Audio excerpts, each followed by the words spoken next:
eru þarna upp í efri endanum á aldursskalanum og enda þetta kallarnir séu 80% sem að farast í brunum hérna, þá meðalaldurinn hjá þeim rétt innan við fertugt, en konurnar sem eru 20% heildin eru liðlega 60 og þannig við sjáum að ekki konur aðeins fleiri heldur en kallar á landinu. Þá alltaf hægt að sjá það að konur haga sig mun skynsamar heldur en kallar eða eru heppnar, ég ekki alveg viss hvort heldur en þetta mjög mikil skipting á milli kynni hérna og miklu meira heldur en maður sér víðast hvar erlendis.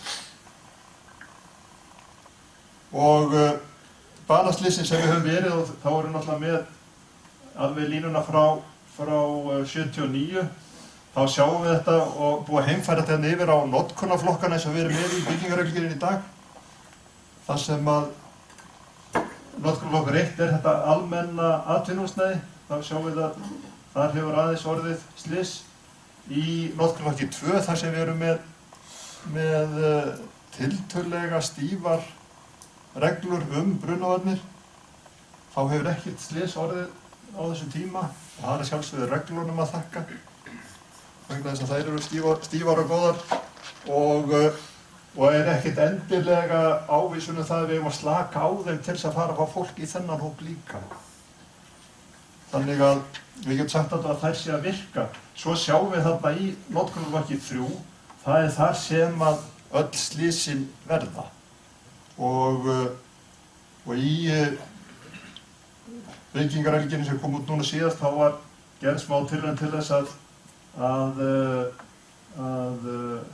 auka við brunavarnirnar í notkunarflokki 3, þar sé í íbúðarhúsnæðinu, með því að fyrirskrifa ákveðinn fjölda skynjara í húsið sem 80 fermetrar og gera það að kröfu, en þá risu upp öll æskusamtök landsins og sagðu að með því að gera svona mikla kröfu til svona brunavarna þá gæti unga fólki ekki byggt lengur og allar ódýru lóðirnar niður í miðbæ standa þá auðar og þá það fellt út aftur. Þannig að nú geta menn fengið bara ráðleggingum að setja einn skynjar íbúðir á 80 fermetra flöt í stæðan fyrir að það væri krafa. En þarna erum við sett með alveg þorran af þessum slysum okkar.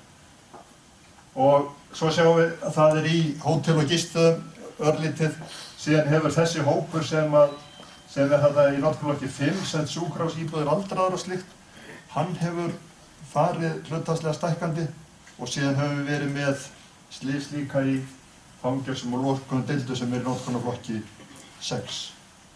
En þetta fyrst og fremst íbúðarhúsin sem við erum að horfa eftir. En öll banaslysi, við erum með þessa mynd svona síðustu árin í þessari tölu hérna. Það sem orðið erfitt við þetta núna, það að það enginn sem heldur saman banaslysum á Íslandi. Ég hef svona reynda í gegnum árið að halda þessu saman og slysin í fyrra voru með allra minnsta móti, sérstaklega umferðarslysina sem voru eingöngu 4 og þá sjáum við svona áframhaldandi þróun að slysum almennt að fækka, en við sjáum það á grænu línunni sem þarna neðst, sem svona hlutfall banaslysa í brunum, að það frekar það sé í sjálfu sér að fækka. En að meðaltali þetta 3,7% sem að af þeim sem farast í slysu hérna eru í brunum. En tölurnar sem fyrir 2014 eru óstaðfestar.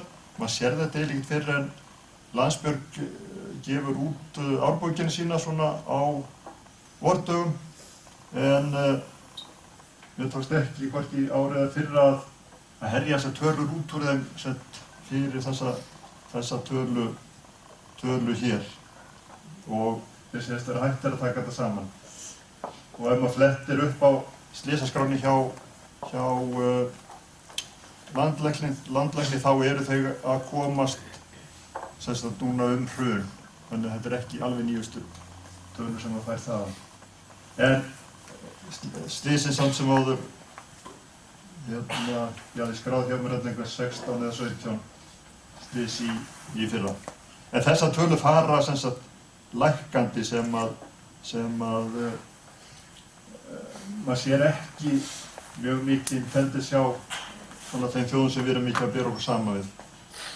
Nú, þetta er síðan eignatjónin og við sjáum það að þessi þróun sem við vorum búin að vera með nokkur undanfarin ár að tjóni fari minnkandi, það breyttist töluvert mikið í fyrra og heildartjóni fóru þarna úr 1259 milljónum upp í 3 milljarða og 13 milljónir og meðaltalstjónin eru rétt rúmlega 2,1 milljarður.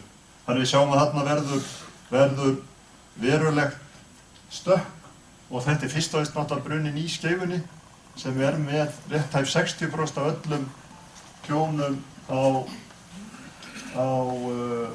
árinu og ef við hefðum sloppið samt við þennan eina bruna þá hefðum við verið nokkurn veginn á pari við árið 2013 sem að var síðan besta ári sem við höfum haft alveg til 93.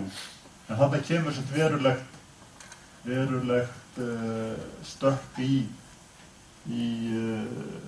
upphæð tjónanna. Og þetta er svona mynd sem ég hef verið með svona af og til þess að sýna hvað tjónin eru mikil á íbúa og þetta er rétt tæpar 7.000 krónur og þetta er eiginlega alveg á pari við kostnaðinn við slökkviliðin. Þetta er eiginlega upp á krónu meðaltalskostnaðinu við slökkviliðin. Langstærsta talan er 17.000, það var Ísfélagið í Vestmannaeyjum sem að græjaði það eins og sagt er, en lægsta talan er 93 þegar við vorum með 3.700, þannig við sjáum hvað er mikil sveifla í þessu eins og er í öllum þessum tölum okkar út af hvað þetta er allt saman lítið. En þetta er síðan tala sem sýnir, eða töl sem sýna hvað tryggingafélagið skrá mörg tjón hjá sér. Ég á aðeins eftir að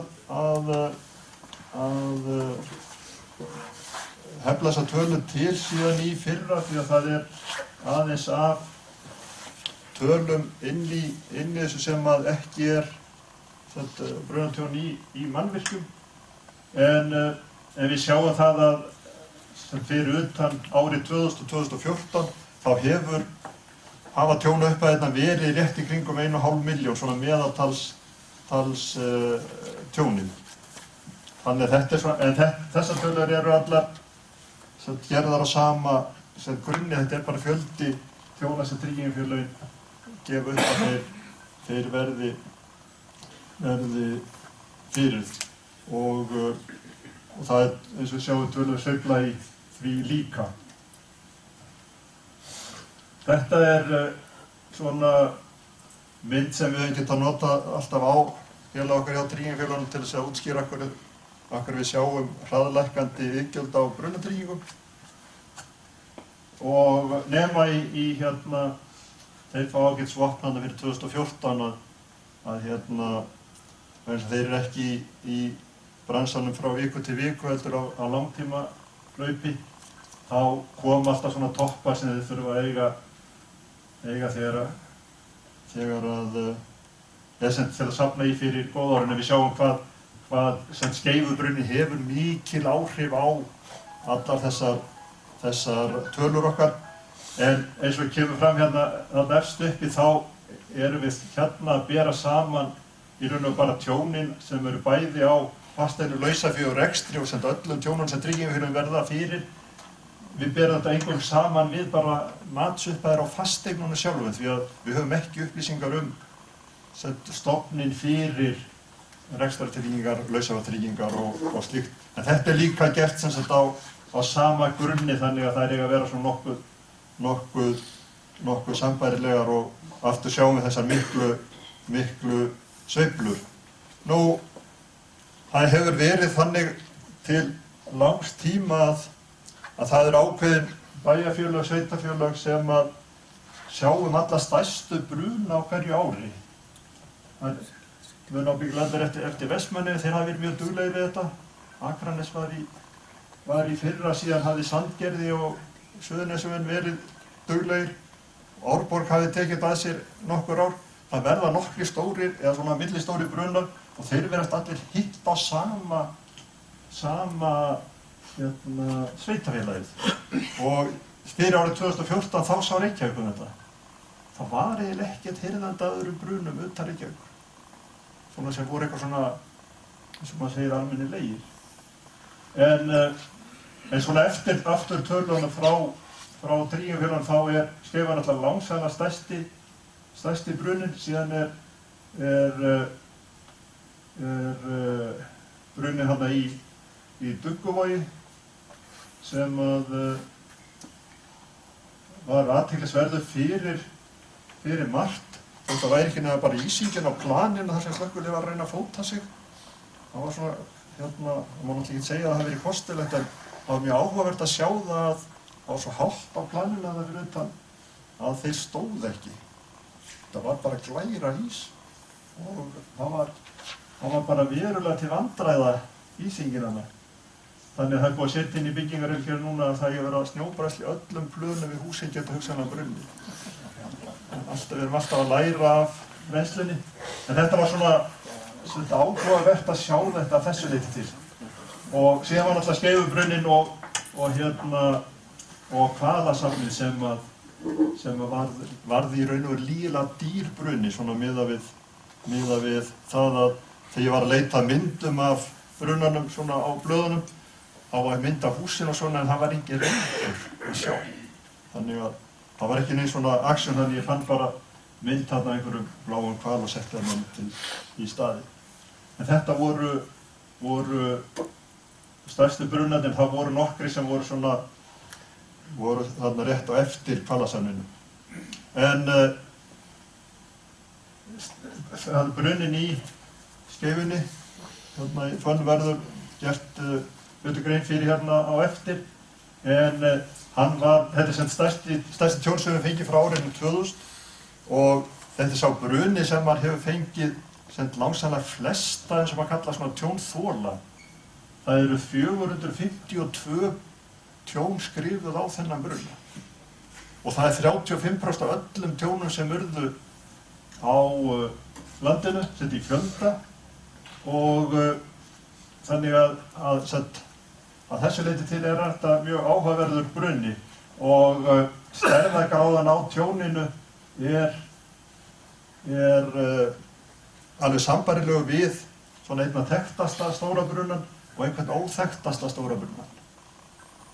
Krossanes einhver óþekktasti stóri bruni sem við höfum orðið fyrir. Það var eiginlega brunni þegar slökkvilið kemur á staðinn, bara í skjóli nætur. Og Krossanes og Réttarháls 2 voru alveg hreint svona, það var alveg sama stærðargráðan og Skeifan í raun og veru í sama stærðargráðan á þessu, en brunninn út í Vestmannaeyjum í Ísfélaginu langtum stærri heldur en þessi brunnar og þarf eiginlega 2 svona til þess að ná Ísfélaginu með góðu móti. En þetta er svona stærðargráðan af því sem við sáum þarna í sambandi við þennan bruna. Ég setti þarna Fönn 2, ég myndi bara eftir einum öðrum svona sæmilegum bruna hjá Fönn. Það er eins og þegar við erum að fjalla um hringrás, þá var þetta hringrás 1 og hringrás 2. Svo eigum við til vara þarna eiga hringrás 3, svo nú var það komið í alveg á næstunni. En við getum líka sagt þetta húsnúmer og sett hérna svo persíu þarna með og satt á 2 þar fyrir aftan. Þannig að þetta er ekki í fyrsta skipti sem slökkviliðið þurft að eiga við bruna á þessum stað. Hérna er svo eina uppáhaldsmyndunum mína, þetta er bara skiptingin á milli Tryggingafélaganna. Algjörlega ólæsilegt. Og Ég var með hana sem stöplarinn hérna einu sinni fyrir nokkrum árum síðan, þá var hún ennþá verri. Og en þið sjáið samt sem áður að það er töluvert mikil sveifla á milli tryggingafélaganna. Bláa tryggingafélagið hefur sloppið eins og við sjáum undanfarin ár, meðan að þeir rauða og græna hefur bætt sér töluvert og þetta er svona skiptingin á milli þeirra eins og við sjáum að þetta bláa hefur farið upp í tæp 60%, var 24 í fyrra og þetta rauða hefur svona haldið svona alltaf svona sínum þriðjungi svona cirka bát og græna tryggingafélag, þetta er næstu eins og síðustu kosningar að þessi grænu hafa aftur á móti náð töluverðu flugi núna síðasta árið eða síðustu 2 árin með þessi fjólubláu halda sér svona nokkuð svona rétt innan við 10%. Þið sjá að það er veruleg sveifla síðan á milli tryggingafélagana innbyrðis.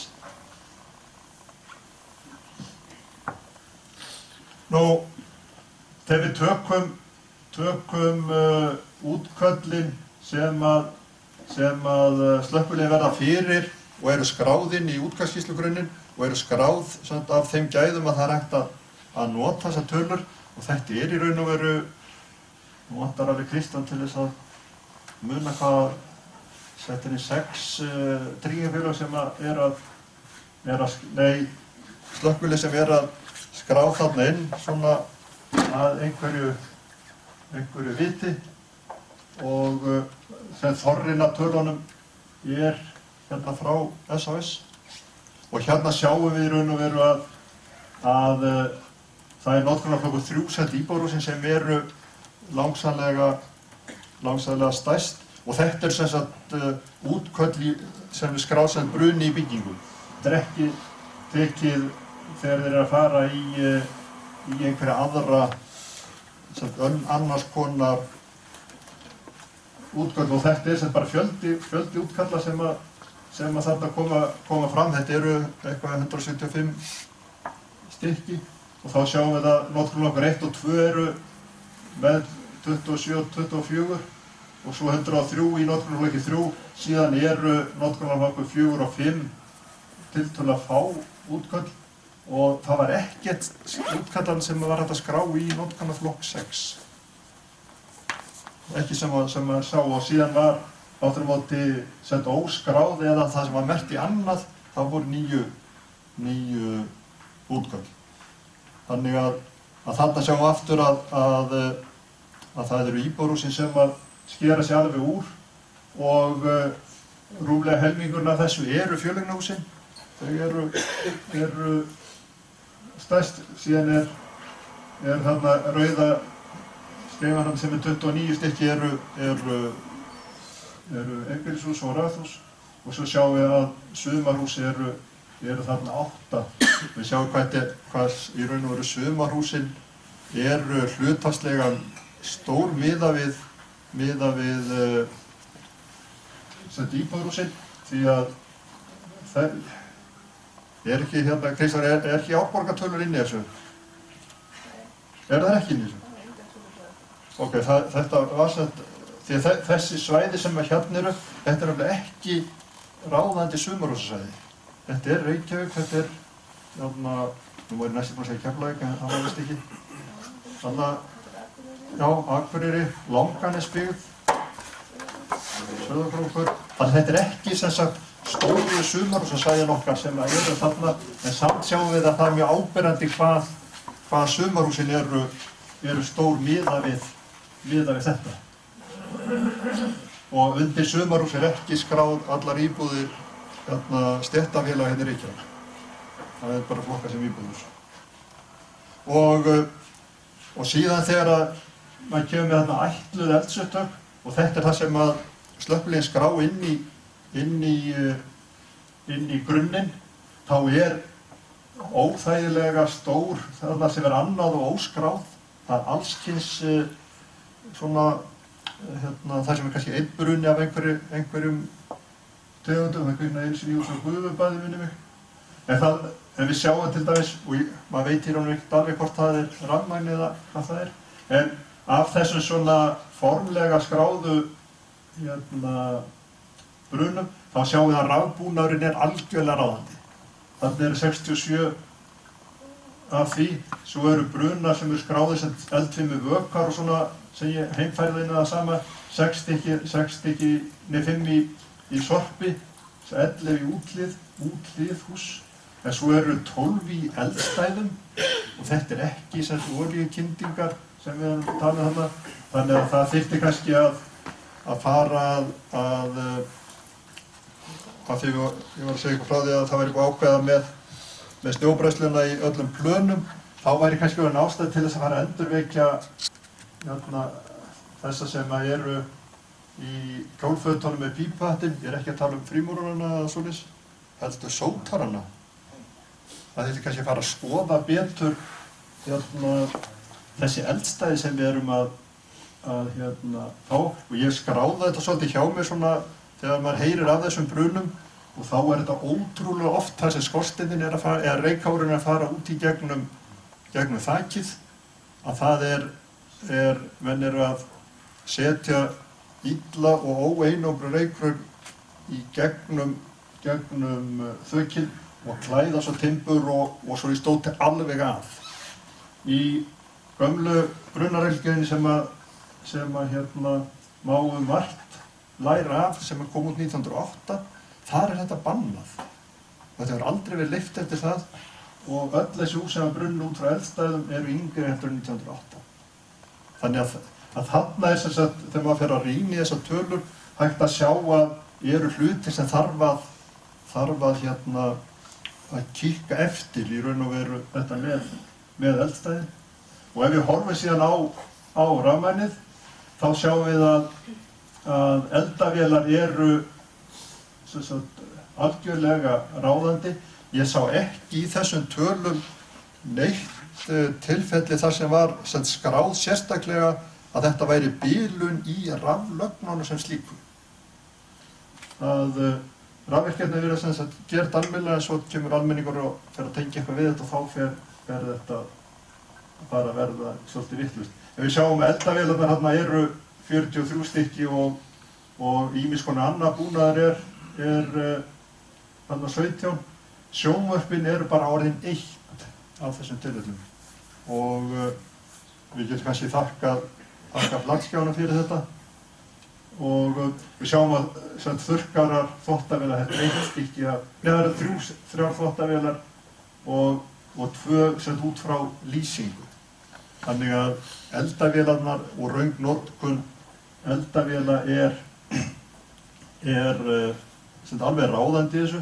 Við sjáum að þetta er tæplega 1 á viku, en ef við tækjum þetta á heimferðum þetta yfir á allt landi, þá færum við svona nálægt í að fá eina eldavél á viku. Þar með er ég búinn. Nema menn vilja spyrja um eitthvað. Þetta skúta þín. Hæ? Þetta skúta þín. Já, það sést bara hvar maður er komið hugan. Við vorum að ákveða það á stjórnarfundi í gærkvöld, það er akkúrat slétti 3 mánuði þannig að vera sjósetning. Þannig að ef að veður leyfir eins og alltaf er sagt. Birgir, þú ert með tölvuríki? Kannski einn spurning með tölfræðina þá getur oft verið svona hafasjón. Já. Skráningarmöguleikar eru takmarkaðir og menn líða kannski yfir svona staði hlutin á mismunandi máta og treysta sér ekki á að taka ákvörðun að það hefur teknika en hitt. En ef þú horfir á þetta á tjóni, þú nefndir viðvörunarkerfið og viðhaldið á þeim. Já. Hvað er það sem þú myndir svona telja að verði mikilvægt að leggja áherslu á? Það er náttúrulega svona tjón eins og við erum að lenda í, þetta er eitthvað sem menn þurfa að reyna að skrúa niður. Já, og það sem að ég er búinn að kíkja á nokkur af þessum, það sem hefur orðið svona alvarleg slys þar sem hafa verið viðvörunarkerfi að þar hefur þetta verið kerfi sem er hringjandi alveg heitt í tíma og ótíma og það virðast allir vera gefnir upp á kerfinu. Því að stærstu tölurnar sem við fengum hérna út úr hérna hvað þetta hafði hringt sem sagt síðustu 12 mánuðina, það var minni með 401 skipti. Og kerfi sem er að hringja sem sagt meira en einu sinni á dag, þetta er miklu verri en ekkert kerfi. Þannig að það þarf í raun og veru og við höfum verið að ræða þetta svolítið innan og sjá okkur hvernig væri best að taka á þessu því að það er í sjálfu sér ekkert hægt að þvinga þjónustuaðilana til þess að fara og gera við kerfið og lagfæra það. Því stundum er þetta út frá að það er bara einfaldlega vitlaus skynjari í kerfinu, hann er vitlaus staðsettur. En yfirleitt er þetta út af því að það er röng notkun hjá íbúunum. Ef þú ert með eldavél þar sem þú ert að búa til flatkökur á henni, þá fer kerfið í gang. Það er eitthvað að kerfinu ef það fer ekki í gang. Það þýðir ekkert að setja spanhellur hjá viðkomandi einstaklingi sem er nú af þessu tilfelli af öðru kyninu eins og maðurinn sagði, ekki mínu. Því að þá fer bara viðkomandi út í búð og kaupir sér svona rammasell og stingur í samband og heldur áfram búið til flatkökur. Og það er í mörgum svona tilfellu þar sem eru kannski fáir einstaklingar sem eru í raun og veru að gera kerfið óvirkt fyrir alla. Og þá verðist húsfélögin og húsráðendur ekki geta gripið inn í þetta heldur. Þannig við erum svolítið í klemmu með hvað á að gera þarna. En það er alveg ljóst að það þarf að gera eitthvað við þetta. Þannig að nú hafa slökkviliðin í landinu verið að vinna sambærilega hluti eins og með sprinklinu en að koma honum í lag. Já. Og ég held að við ná svona einhverjum skrifum rétt átt, það er allavega tilfinningin betri. Þannig að sambærileg skref samstarf þeirra sem hafa eftirlit með viðvörunarkerfunum og slökkviliðunum væri þá jákvætt skref. Já, það myndi vera, og það er í raun og veru það sem maður er að horfa eftir og það sem við höfum verið að ræða innan hos okkur, í raun og veru að fara í raun og veru í bara á sama hátt yfir kerfin. En þá erum við líka sem sagt með við erum með einhverstaðar, það er ekki 400 sprinklerkerfi eitthvað svolítið út fyrir utan girðingu. Já, eitthvað svolítið. En við erum örugglega með 10-15 sinnum fleiri viðvörunarkerfi, þannig að þetta er miklu sem sagt stærra mál en samt sem áður þessi kerfi sem að eru svona mesta valdavandræðum. Ég vissum að þeir sem eru frá viðvörunarkerfisfyrirtækjunum, þeir geta næstuð í þeir þekkja alveg þessi kerfi. En það er í raun og þetta að hvernig á að taka á þessu og hvernig við getum skildað til þess að halda kerfinu í lagi og við höfum stundum sagt það í raun og veru að hjá þessum það var alltaf best ef það færu bara þessar konur sem, þetta er allt saman konur sem eru að baka flatbrauð og keyptu bara frá ömmubakstri.